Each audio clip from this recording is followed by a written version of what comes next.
இந்தியாவினுடைய உள்துறை அமைச்சர் அமித்ஷா அவர்கள் கலந்து கொண்ட அந்த விழாவிலே என்ன சொல்றாரு, ஆங்கிலம் பேசுவதற்காக அவமானப்பட வேண்டிய நிலைமை வருங்கிறார். உண்மை என்னன்னா, ஆங்கிலம் தெரியாததுனால தான் பல பேர் அவமானப்பட்டிருக்காங்க. ஒரு செல்போன் வாங்கினா கூட அதை எப்படி பயன்படுத்த வேண்டும் என்கிற அந்த மேனுவல் எதில் எழுதப்பட்டிருக்கான்? ஆங்கிலத்தில் தான் எழுதப்பட்டிருக்கான். தமிழ்நாட்டுக்கு முதலமைச்சராக இருந்த ஜெயலலிதாவை குற்றவாளி கூண்டிலே ஏற்றி ஒரு மைக்கேல் குன்ஹா தீர்ப்பு சொன்னாரா இல்லையா? அவ்வளவு சர்வ வல்லமை கொண்டிருக்கக்கூடிய ஒரு மாநிலத்தின் முதலமைச்சராக இருக்கக்கூடியவரை சிறைக்கு போ என்று சொல்லக்கூடிய அதிகாரம் அவருக்கு மைக்கேல் குன்ஹா என்கிற நீதிபதிக்கு எங்கிருந்து வருகிறது? கற்ற கல்வியிலிருந்து வருகிறது. நாம் தமிழர் கட்சியினுடைய சீமான் அவர்கள் இங்க நம்மளுடைய தமிழ் மொழி அழிவதற்கு காரணமே ஆங்கிலம் தான், பலகைகள்ல கூட ஆங்கிலம் கலந்துதான் தமிழே வருதுன்னு சொல்றாரு. இந்த மொழி பாதுகாத்தது, இந்த மொழியை உலகத்திற்கு அறிவித்தது, திருக்குறளை டிரான்ஸ்லேட் பண்ணது யாரு? சீமானுடைய முப்பாட்டனை டிரான்ஸ்லேட் பண்ணாங்க. இது மூடர்களுடைய வழக்கம். பனைமரம் ஏறி கண்டு குடிக்கிறதை கற்றுக் கொடுக்கிற சீமானுக்கு அறிவியல் பற்றி பேசுவதற்கு அருகதை கிடையாது. அப்ப அவங்க என்ன நினைக்கிறாங்கன்னா, ஆங்கிலம் படித்தால் சனாதன கோட்பாடுகளை நம்ப மாட்டான், நாம் சொல்லுகிற பொய்களை நம்ப மாட்டேன், ராமர் பாலம் கட்டினார்னு நம்ம சொன்னோம்னா உள்ளூர் புராணங்களை மட்டுமே வாசித்தவன் நம்பிடுவான். ஆங்கிலம் படித்தவன் என்ன கேட்பான்? அதற்கு ஆதாரம் இருக்கிறதா என்று கேட்பான். இவர்களே வெளிநாட்டுக்கு போறாங்க, அமித்ஷா இந்த மொழியை பயன்படுத்துவாரு, இங்கிலீஷ் தான் பேசுவார். வேற என்ன வழி இருக்கிறது? மோடி உலக நாடுகள் மொத்தமும் போறாரு, அவர் ஆங்கிலத்தை பயன்படுத்துகிறாரா, இல்ல குஜராத்தி மொழியில பேசிட்டு இருக்காரா, இந்தி மொழியில பேசிட்டு இருக்காரா? ஆங்கிலத்தை கற்றுக்கொள்ளுகிறவன் அறிவியலை கற்றுக் கொடுக்கிறான். ஆணுக்கும் ஆணுக்கும் பிறந்தவன் தான் ஐயப்பன் என்று புராணங்கள்ல எழுதி வச்சிருக்கிறான். இதற்கு அறிவியல் ஆதாரம் கேட்டா என்ன ஆகும்? என் கடவுள் நம்பிக்கை கொச்சைப்படுத்தி விட்டான். நேயர்களுக்கு வணக்கம். இன்று நம்மோடு இணைந்திருக்கிறார் அரசியல் விமர்சகர் திரு ராஜகம்பீரன் அவர்கள். வணக்கம். வணக்கம். இந்த நாட்டில் ஆங்கிலம் பேசுபவர்கள் கூடிய சீக்கிரம் அவமானப்படக்கூடிய ஒரு சூழலானது உருவாகும் அப்படின்ற மாதிரி மத்திய அமைச்சர் அமித்ஷா அவர்கள் ஒரு புத்தக வெளியீட்டு விழாவில் குறிப்பிட்டிருக்கிறாரு. அது மட்டும் இல்லாமல் பல விஷயங்களை குறிப்பிட்டிருக்கிறாரு. ஒரு மொழி சார்ந்த விஷயங்கள், ஆங்கிலம் தேவையே இல்லாத ஒரு விஷயம் அப்படின்ற மாதிரியான ஒரு பார்வையை முன் வச்சிருக்கிறாரு. நீங்க அவருடைய கருத்துக்கு என்ன சொல்லுவாரு? இந்தியாவினுடைய உள்துறை அமைச்சர் அமித்ஷா அவர்கள் கலந்து கொண்ட அந்த விழாவிலே ஒரு IAS ஆஃபீஸரினுடைய புத்தக வெளியீட்டால பேசுறார். அப்படி பேசுகிற போது என்ன சொல்றாரு, ஆங்கிலம் பேசுவதற்காக அவமானப்பட வேண்டிய நிலைமை வருங்கிறார். உண்மை என்னன்னா, ஆங்கிலம் தெரியாததுனால தான் பல பேர் அவமானப்பட்டிருக்கான். ஆங்கிலத்தை கற்றுக்கொள்ளாததுனால ஒரு உலக மனிதனாக மாற முடியாதவனாக இருக்கிறான். ஒரு செல்போன் வாங்கினா கூட அதை எப்படி பயன்படுத்த வேண்டும் என்கிற அந்த மேனுவல் எதில் எழுதப்பட்டிருக்கான்? ஆங்கிலத்தில் தான் எழுதப்பட்டிருக்கான். நீங்கள் இன்னைக்கு ஒரு நோய்க்கு மருந்து கண்டுபிடிக்கிறான், உலகம் முழுக்க மருந்துகள் கண்டுபிடிக்கிறான். பல நோய்களுக்கு COVID-19 எத்தனையோ நோய்கள் வந்து கொண்டே இருக்கிறது. மருந்து கண்டுபிடிப்பு போகும்போது அது என்ன மூலப்பொருட்களால் ஆனது, எப்படி அது உருவாக்கப்பட்டிருக்கிறது, அது எப்படி பயன்படுத்த வேண்டும், அதனுடைய டிஸ்கிரிப்ஷன் என்ன, எல்லாவற்றையும் ஒரு மருத்துவர் எப்படி கண்டுபிடிப்பார்? ஜப்பான்காரன் ஒரு மருந்து கண்டுபிடிக்கிறான்னு வச்சுக்கோங்க, சீனாக்காரன் ஒன்று கண்டுபிடிக்கிறான், அவன் சீன மொழியில் எழுதி அனுப்பினா நம்ம என்ன செய்யறது? அப்போ இந்த உலகத்தை ஒருங்கிணைப்பதற்கான ஒரு ஒற்றை மொழியாக ஆங்கிலம் இருக்கிறது. ஏன் ஆங்கிலம் உலக மொழியாக இருக்கிறது என்றால், சூரியனே அஸ்தமிக்காத சாம்ராஜ்யத்துக்கு நாங்கள் சொந்தக்காரர்கள் என்று சொல்லக்கூடிய அளவிற்கு பிரிட்டிஷ்காரர்கள் இந்த உலகத்தினுடைய பெரும்பகுதியை ஆட்சி செய்தார்கள். அந்த ஆங்கிலத்தினுடைய எழுத்துக்களும் குறைவாக இருந்தது, சொல்லுவதற்கு பேசுவதற்கு அது கொஞ்சம் எளிமையான மொழியாகவும் அது இருந்தது. அதிலே பல உலகத்தின் ஆகச்சிறந்த இலக்கியங்கள் எல்லாம் எழுதப்பட்டது. ஷேக்ஸ்பியர் போன்றவர்கள் எல்லாம் மகத்தான காவியங்களை எல்லாம் எழுதக்கூடிய மொழியாகவும் அது இருந்தது. அப்போ அந்த மொழி அறிவியல் மொழியாக இருக்கிறது. இன்றைய நவீன வாழ்க்கையினுடைய எல்லா வளர்ச்சி நிலைகளும் அந்த மொழிக்குள் இருக்கிறது. அந்த மொழியை கற்றுக்கொள்வதன் மூலமாக ஒரு சாமானியன் உலக மனிதனாக மாறுகிறான். இன்றைக்கு தமிழர்கள் ஐரோப்பிய நாடுகளிலே, அமெரிக்க நாடுகளிலே, உலகம் முழுக்க பரவி கிடக்கிறார்கள், உயர் பொறுப்புகளிலே நிரம்பி கிடக்கிறார்கள் என்று சொன்னால் அவர்களுக்கு ஆங்கில அறிவு இல்லைன்னா அவங்களால போக முடியுமா? அப்போ அவங்க என்ன நினைக்கிறாங்கன்னா, ஆங்கிலம் படித்தால் சனாதன கோட்பாடுகளை நம்ப மாட்டான், நாம் சொல்லுகிற பொய்களை நம்ப மாட்டேன், ராமர் பாலம் கட்டினார்னு நம்ம சொன்னோம்னா உள்ளூர் புராணங்களை மட்டுமே வாசித்தவன் நம்பிடுவான். ஆங்கிலம் படித்தவன் என்ன கேட்பான்? அதற்கு ஆதாரம் இருக்கிறதா என்று கேட்பான்.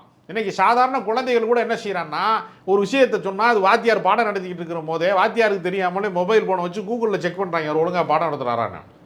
இன்றைக்கு அவ்வளவு நவீன வசதிகள் பெருகிவிட்டது. ஒரு காலத்தில் போய் நம்ம என்ன செஞ்சோம், லைப்ரரியில் போய் புத்தகங்களை தேடுவோம். ஒரு பேச்சு போட்டி அறிவிக்கிறாங்க, ஒரு கட்டுரை போட்டி அறிவிக்கிறாங்கன்னா போய் தேடுகிற ஒரு முறை இருந்தது. நூலகங்களை போய் எந்த புத்தகத்தை தேடுறதுக்குள்ளே பேச்சு போட்டி முடிஞ்சு போயிடும், கட்டுரை போட்டிலாம் முடிஞ்சு போயிடும்.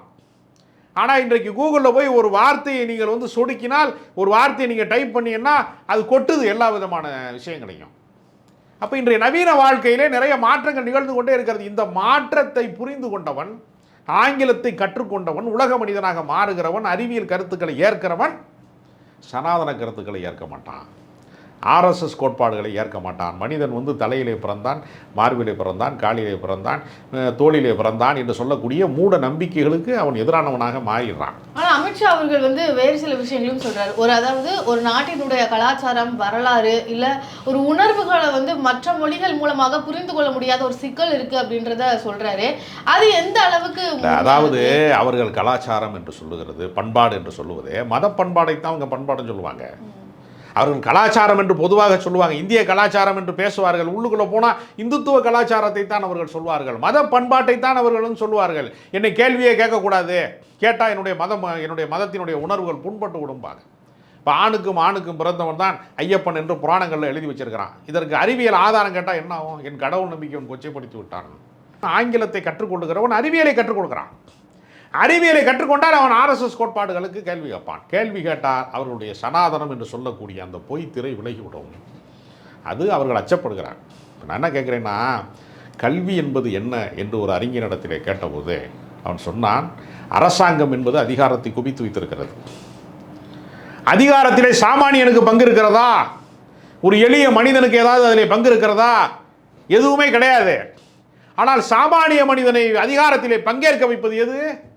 கல்வி. ஒரு பிரபலமான நடிகனை பார்த்து கர்நாடகத்தில் இருக்கக்கூடிய ஒரு நீதிபதி என்ன சொல்றாரு? நீ மிகப்பெரிய நடிகனாக இருந்தால் மன்னிப்பு கேட்க மாட்டியான்னு கேட்குறாரு இல்லையா? அவருக்கு அந்த அதிகாரத்தை யார் தந்தது? அவர் என்ன அமைச்சரா? மக்களால் தேர்ந்தெடுக்கப்பட்டவரா? கோடிக்கணக்கான வாக்காளர்களால் தேர்ந்தெடுக்கப்பட்டவரா? அவருக்கு அதிகாரம் எங்கிருந்து வருகிறது? ஒரு காவல்துறை அதிகாரி ஒருவரை கைது செய்கிறார், அவருக்கு அந்த அதிகாரம் எங்கிருந்து வருகிறது?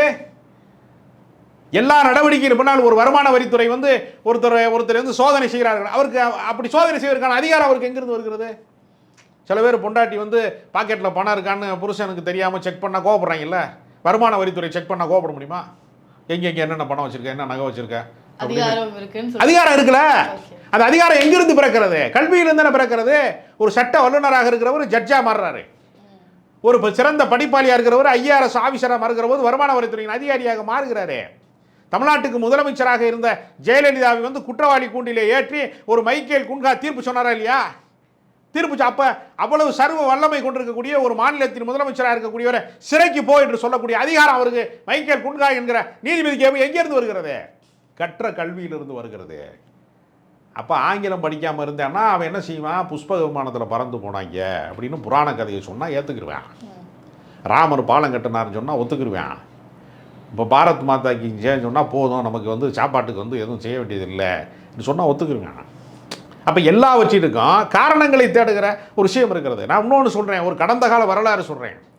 விடுதலை போராட்ட காலத்தில் முகலாயர்கள் வந்து 800 ஆண்டு காலம் ஆட்சி செய்த இந்த இந்தியாவில் அவர்களினுடைய அதிகாரத்தை யார் பறிக்கிறா? கிழக்கிந்திய கம்பெனியின் வழியாக பிரிட்டிஷார்கள் பறிக்கிறாங்க. பிரிட்டிஷார்கள் பறிக்கிற போது முகலாயர்கள் ஆட்சியை இழந்தவர்கள், இவர் எதிர்கட்சிக்காரன் மாதிரி வச்சுக்கோங்க, இழந்தவர்கள். அவங்க என்ன செய்யறாங்கன்னா, இஸ்லாமிய மத குருமார்கள் என்று சொல்லக்கூடியவங்க ஒரு மார்க்க தீர்ப்பளிக்கிறார்கள், ஒரு ஃபத்வா அளிக்கிறார்கள். என்ன ஃபத்வானா, ஆங்கிலேயன் தான் நம்மை வந்து நம்முடைய அதிகாரத்தை பறித்து விட்டான், பிரிட்டிஷ்காரன் பறித்து விட்டான், அவனுடைய மொழியை நாம் பேசக்கூடாது, ஆங்கிலம் பேசக்கூடாது, ஆங்கிலம் பேசுவது இறைவனுக்கு எதிரானது, ஹராம் என்று இஸ்லாமிய மார்க்க அறிஞர்கள் தீர்ப்பு சொன்னாங்க. அதன் விளைவு என்ன தெரியுமா? இஸ்லாமிய சமூகத்திற்கு கல்வி இல்லாமல் போய்விட்டது. அவன் படிப்பறிவற்றவனாக போயிட்டான். மற்ற படிப்பெல்லாம் படித்தான், குரான் படித்தான், எல்லாம் உருது படித்தான், அரபி படித்தான், எல்லாம் படித்தான், ஆங்கிலம் படிக்கலை. ஆங்கிலம் படிக்காத காரணத்தினால இஸ்லாமியர்கள் அதுவரையில் கல்வியில் சிறந்து விளங்கியவர்கள், அல்ஜிப்ராவை கண்டுபிடித்தவர்கள் இஸ்லாமியர்கள், எத்தனையோ விஷயங்களை கண்டுபிடித்தவர்கள் பின்னால் கல்வியற்றவர்களாக மாறினாங்க. திப்பு சுல்தானினுடைய வாரிசாக பரம்பரையில் இருந்தவர் கல்கத்தாவில் சைக்கிள் ரிக்ஷா ஓட்டிக்கிட்டு இருக்கிறாரு என்கிற வரலாற்று உண்மை தெரிய வந்தது. ஏன் இந்த சமூகத்தின் வீழ்ச்சிக்கு என்ன காரணம்? ஆங்கிலம் கற்றுக்கொள்ளாதான் காரணம். இப்போ அமித்ஷா என்ன விரும்புகிறாருன்னா, தேசிய கல்விக் கொள்கையை கொண்டு வந்து 3ஆம் கிளாஸுக்கு ஒரு பப்ளிக் எக்ஸாம், 5ஆம் கிளாஸுக்கு ஒரு பப்ளிக் எக்ஸாம், 8வது வகுப்புக்கு ஒரு பப்ளிக் எக்ஸாமு, உயர்கல்விக்கு போக விடாமல் தடுக்கிறதுக்கு நீட்டு எல்லாம் பண்ணி எல்லாரையுமே உயர்கல்விக்கு வரவிடாமல் வழியிலேயே வழிமறிக்கிற வேலையை பொது தேர்வின் வழியாக வடிகட்டி விட்டால் அவனை பூரா குலத்தொழிலுக்கு போகலாம். செருப்பு தைக்கிற மையம் செருப்பு தான் தைக்கணும், ஆசாரி மையம் ஆசாரி வேலை தான் பார்க்கணும், நகை ஆசாரி மையம் வந்து நகையை தான் செய்யணும், அவனவனுடைய குலத்தொழிலை செய்வதற்கு, அந்த விஸ்வகர்மா திட்டத்திற்கு ஆள் பிடிப்பதற்கு, சனாதன கோட்பாடுகளின்படி ஒருத்தன் வாழ்வதற்கு இன்னைக்கு சனாதனம் சிதறுண்டு போகிறதுல. சரி, இப்போ தமிழ்நாட்டில் வந்து வேற ஒரு மாநிலத்தை சேர்ந்த தலைவர்கள் வந்து இங்கே ஏதாவது கருத்துக்கள் சொல்லும் பொழுதோ, இது ஏதாவது மற்ற அரசியல் கட்சியின் சார்பாக வரும்பொழுது அவங்களுக்கு தமிழ்நாட்டினுடைய உணர்வு என்ன புரியும் அப்படின்னு கேட்குறாங்க. அப்போ இதுவும் அதுவும் கோரிலேட்டடா இல்லை எப்படி, இதை எப்படி புரிஞ்சுக்கிறது? அப்போ அது தமிழ்நாட்டுக்கு வருகிற போது நான் திருக்குறள் படிக்கிறேன்பாங்க, நான் தமிழ் பேச முடியவில்லையே, தமிழனாக மாற முடியவில்லையே அப்படின்னு பேசுவாங்க. சரி, இவர்களே வெளிநாட்டுக்கு போகிறாங்க, அமித்ஷா எந்த மொழியை பயன்படுத்துவார்? இங்கிலீஷ் தான் பேசுவாங்க. வேற என்ன வழி இருக்கிறது? இவர் பிற நாடுகளுக்கு போகிறாரு, மோடி உலக நாடுகள் மொத்தமும் போகிறாரு, அவர் ஆங்கிலத்தை பயன்படுத்துகிறாரா, இல்லை குஜராத்தி மொழியில் பேசிகிட்டு இருக்காரா, இந்தி மொழியில் பேசிகிட்டு இருக்காரா?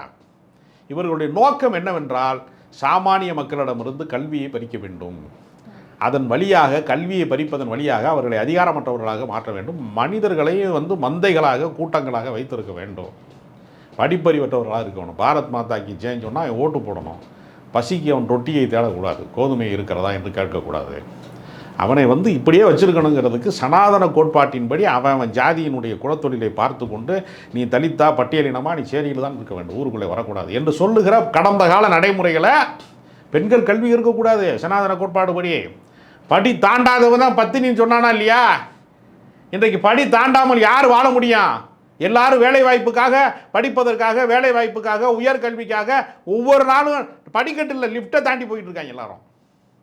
இதெல்லாம் நடைமுறைக்கு சாத்தியமில்லை என்பதை இந்த உலகம், இந்த அறிவியல் யுகம் நிரூபித்துக் கொண்டிருக்கிறது. எனவே அமித்ஷா என்ன நினைக்கிறார்னா, கடந்த காலத்திற்கு பிரிட்டிஷ்காரன் வருவதற்கு முன்பு கல்வி யாரிடத்தில் இருந்தது? குருகுலம் என்கிற பெயரிலே உயர் சாதியினுடைய ஆதிக்கம் மிக்கவர்களுடைய வீடுகளிலே ஒளிந்து கிடந்தது, அவர்கள் திண்ணைகளிலே இருந்தது.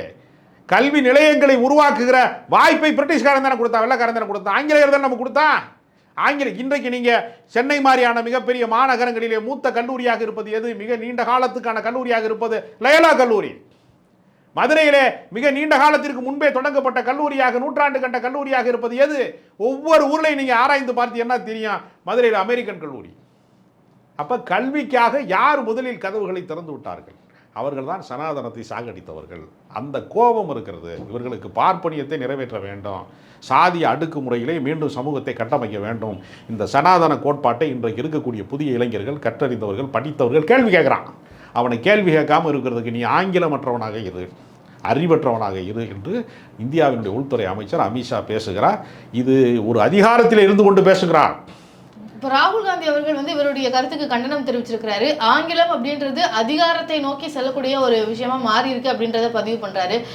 பூட்டப்பட்ட கைகளினுடைய விலங்குகளை வந்து உடை தெரிவதற்கே ஆங்கிலம் அதுதானே பிரச்சனை. அதை தான் நான் இவ்வளவு நேரம் சொல்றேன். பூட்டப்பட்ட விலங்குகள் உடைக்க கூடாது என்று அமித்ஷா விரும்புகிறார். அந்த பூட்டப்பட்ட விலங்குகளை உடைக்க வேண்டும் ராகுல் காந்தி சொல்றாரு. இதான் ரெண்டு பேருக்குமான வித்தியாசம். அவர் வர்ணாசிரமத்தை கேள்வி கேட்கிறார், RSS கேள்வி கேட்கிறார், அடிப்படைவாதத்தை நோக்கி கேள்வி கேட்கிறார். அந்த மாற்றம் நிகழக்கூடாது என்று பாஜக விரும்புகிறது. ஓகே சார், இது ஆங்கிலத்தின் வாயிலாக இப்போ அவங்க சொல்லணும்னா அந்தந்த மொழி படிக்க வேணாம்னு சொல்லல, ஆனா ஆங்கிலத்துல படிக்காதீங்க அப்படின்னு சொல்றாங்க.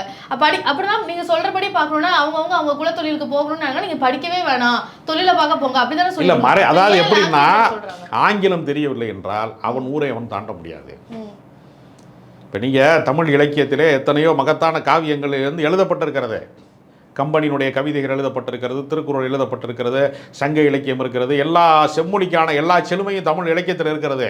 தமிழ் வாத்தியார் வேலையை தவிர தமிழ் படித்தவனுக்கு ஏதாவது வேலை இருக்கிறதா? அவன் எங்கே போவான்? வேலை வாய்ப்பு இருக்கு. ஆங்கிலம் படித்தால் அவன் வந்து பெரிய பொறுப்புகளுக்கு போக முடியும். அவனை நீ ஆங்கிலம் படிக்காதுன்னு சொல்லி வெறும் தாய்மொழியை படி அப்படின்னு சொன்னால் அவனுடைய வளர்ச்சி வந்து துண்டிக்கப்பட்டுரும். அப்போ ஆங்கிலம் ஒரு சாமானியனுக்கு, எளிய மனிதனுக்கு சிறகுகள் தருகிறது, அவனை உலக மனிதனாக மாற்றுகிறது. நீ அப்படி மாறிடாத. எங்களுக்கு அடிமை சேவகம் செய்வதற்கு ஆட்கள் தேவைப்படுகிறார்கள். RSSல பல்லக்கு தூக்குவதற்கு ஆட்கள் தேவைப்படுகிறார்கள். அடிமை இந்தியர்களாகவே இருக்க வேண்டும், சனாதனத்தை நம்புகிறவர்களாக இருக்க வேண்டும். எனவே RSSனுடைய கோட்பாடுகளுக்கு, ஆரிய கோட்பாடுகளுக்கு ஆள் பிடிக்கிற வேலையைத்தான் இவர்கள் செய்து கொண்டிருக்கிறார். அதனால ஆங்கிலம் படிக்காதே என்கிறார். இப்போ ஆங்கிலம் டாமினேட் பண்ணி ஒருத்தருடைய தாய்மொழியோ இல்லை அந்தந்த ரீஜனுக்கான மொழி அழிவதற்கான வாய்ப்பு இருக்கா சார்? சொந்த தாய்மொழியை அவரவரே போற்றி பாதுகாக்கணும். ஆங்கிலம் என்பது பிழைப்பு மொழி. இப்போ வெள்ளைக்காரன் நம்ம ஊருக்கு வந்தால் நம்மளுடைய உடைகள் மாறியது, நம்மளுடைய பண்பாடு மாறியது, அவனோட ஆங்கில மருத்துவம் இங்கே நமக்கு வந்தது, எல்லாமே வந்திருக்கிறது. ஆனால் அது அறிவியல் வளர்ச்சிக்கு நமக்கு பயன்பட்டது. இன்றைக்கி வந்து நீங்கள் வந்து ரோட்டில் ஒருத்தர் ஆக்சிடென்ட் ஆகிட்டார்னு வச்சுங்க, அவரை நம்ம பாரம்பரிய வைத்தியப்படி காப்பாற்ற முடியுமா? அவரை சித்த மருத்துவத்தின்படி அவரை காப்பாற்ற முடியுமா? காப்பாற்ற முடியாது. நோய் வருவதற்கு முன் காப்பதற்கு அது பயன்படும், சில பக்குவங்களுக்கு பயன்படும். நீங்கள் ஓப்பன் ஹார்ட் சர்ஜரி பண்ண முடியுமா? ஹோமியோபதி டாக்டரை கூட்டிகிட்டு வந்து நீங்கள் ஓப்பன் ஹார்ட் சர்ஜரி பண்ண முடியுமா? அப்போ திடீர்னு ஒருத்தர் வாங்கி விழுகிறாரு, அவரை உடனடியாக வந்து எழுப்புறதுக்கு வந்து ஆங்கில மருத்துவத்தில் தானே வாய்ப்பு இருக்கிறது. அப்போ எல்லா மருத்துவமும் தேவைதான். அதுக்காக ஆங்கிலேயருடைய மருத்துவம் என்பதனால அதை நான் ஏற்றுக்கொள்ள மாட்டேன்னு சொல்ல முடியுமா? எது மனித குலத்துக்கு பயன்பாடு உடையதாக இருக்கிறதோ அது எல்லா திசைகளிலும் நம்ம ஏற்றுக்கொள்வதான முறை. அதை ஏற்க மாட்டேன்னு எப்படி சொல்ல முடியும்? அறிவியலை ஏற்க மாட்டேன்னு யாராவது சொல்ல முடியுமா?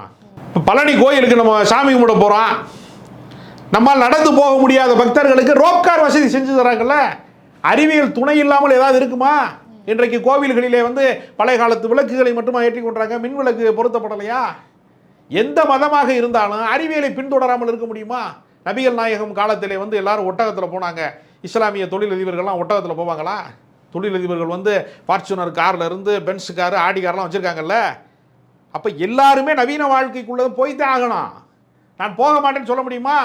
இயேசுநாதர் வாழ்ந்த வாழ்க்கையை தான் நான் வாழ்வேன் அப்படி இன்றைக்கி எவ்வளோ சொல்ல முடியுமா? அப்படி சொல்ல முடியாது. நவீன வாழ்க்கைக்கு எல்லா மனிதனும் தன்னை தகுதிப்படுத்திக் கொள்ள வேண்டும், தன்னை உலக மனிதனாக மாற்றிக்கொள்ள வேண்டும்.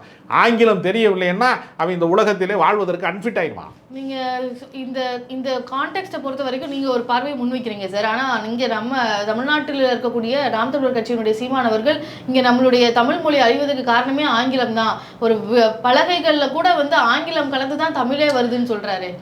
இந்த மொழி வந்து பாதுகாத்தது, இந்த மொழியை உலகத்திற்கு அறிவித்தது, திருக்குறளை டிரான்ஸ்லேட் பண்ணது யார்? சீமானுடைய முப்பாட்டனை டிரான்ஸ்லேட் பண்ணாங்க. இது மூடர்களுடைய வழக்கம். பனைமரம் ஏறி கண்டு குடிக்கிறதை கற்றுக் கொடுக்குற சீமானுக்கு அறிவியல் பற்றி பேசுவதற்கு அருகதை கிடையாது. இந்த நம்முடைய தாய்மொழியாகிய தமிழ் மொழியை உலக மொழியாக மாற்றியது யாரு? வெளிநாட்டில் இருந்து வந்த பாதிரியார்கள் வந்து இதை வந்து டிரான்ஸ்லேஷன் பண்ணாங்களா இல்லையா? உலகம் முழுக்க இன்னைக்கு திருக்குறள் பரவியதற்கு என்ன காரணம்? ஆங்கிலம் தானே காரணம். ஆங்கிலம் எங்கே வந்து அழிக்குது?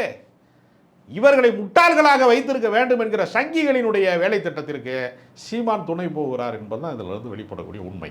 ஓகே சார், இன்று அரசியல் சூழல் குறித்தும் மொழி பற்றிய பலவிதமான கேள்விகளுக்கு உங்களுடைய பார்வையில் பதிலளித்ததுக்கு மிக்க நன்றி.